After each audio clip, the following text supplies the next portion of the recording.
Ladies and gentlemen, as Israel defends itself against Iran in the seven-front war, the line separating the blessing and the curse could not be more clear. What you're about to see is probably the best part of the speech. This is the map I presented here last year. It's a map of a blessing. It shows Israel and its Arab partners forming a land bridge connecting Asia and Europe between the Indian Ocean and the Mediterranean Sea.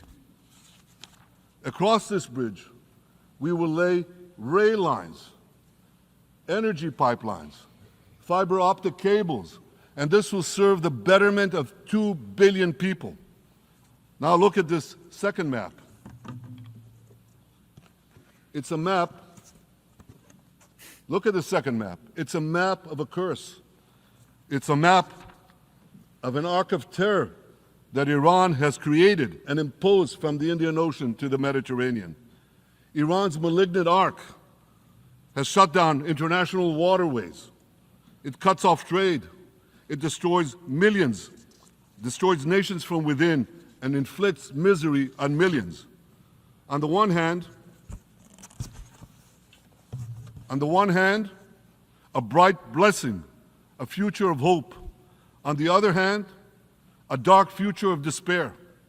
And if you think this dark map is only a curse for Israel, if you think that, then you should think again.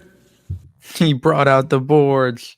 I love when he brings out the maps just to prove his point. He's done this multiple times before at the UN, and it's just great. Because Iran's aggression, if it's not checked, will endanger every single country in the Middle East and many, many countries in the rest of the world. Because Iran seeks to impose its radicalism well beyond the Middle East. That's why it funds terror networks on 5 continents. That's why it builds ballistic missiles for nuclear warheads to threaten the entire world. For too long, the world has appeased Iran. It turns a blind eye to its internal repression. It turns a blind eye to its external aggression. Well, that appeasement must end, and that appeasement must end now.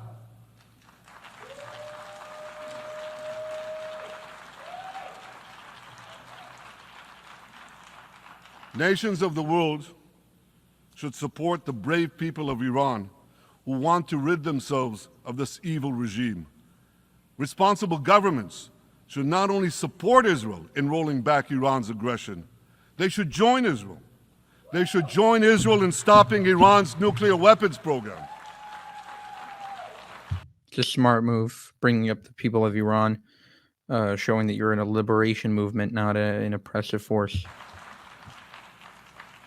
In this body, in the Security Council, we're going to have a deliberation in a few months. And I call on the Security Council to snap back UN Security Council sanctions against Iran, because we must all do everything in our power to ensure that Iran never gets nuclear weapons.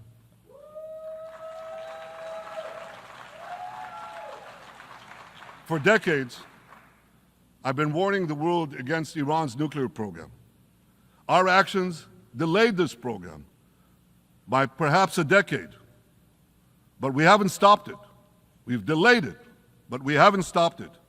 Iran now seeks to weaponize its nuclear program for the sake of the peace and security of all your countries. For the sake of the peace and security of the entire world, we must not let that happen. And I assure you, Israel will do everything in its power to make sure it doesn't happen.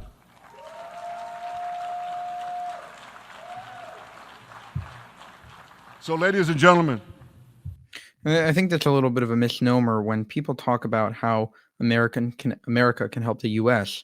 I think the number one thing is, okay, it's great to have some of these weapons, it's great to have this and that, but the number one thing is placing heavy sanctions on Iran and stopping them from getting nuclear weapons, because that's a real existential threat to Israel in its entirety. The question before us is simple. Which of these two maps that I showed you will shape our future? Will it be the blessings of peace and prosperity for Israel, our Arab partners, and the rest of the world? Or will it be the curse in which Iran and its proxies spread carnage and chaos everywhere? Israel has already made its choice. And now I have a question. And I pose that question to you. What choice will you make? Will your nation stand with Israel? Will you stand with democracy and peace? Or will you stand with Iran, a brutal dictatorship that subjugates its own people, exports terrorism across the globe? In this battle between good and evil, there must be no equivocation. In the Jewish people's epic journey from antiquity, in our odyssey through the tempest and upheavals of modern times, that ancient promise has always been kept, and it will hold true for all time.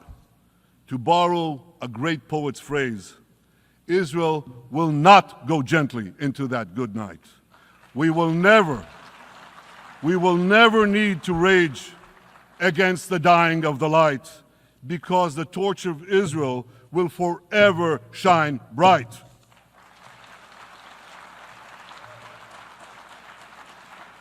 To the people of Israel and to the soldiers of Israel, I say, be strong and of good courage.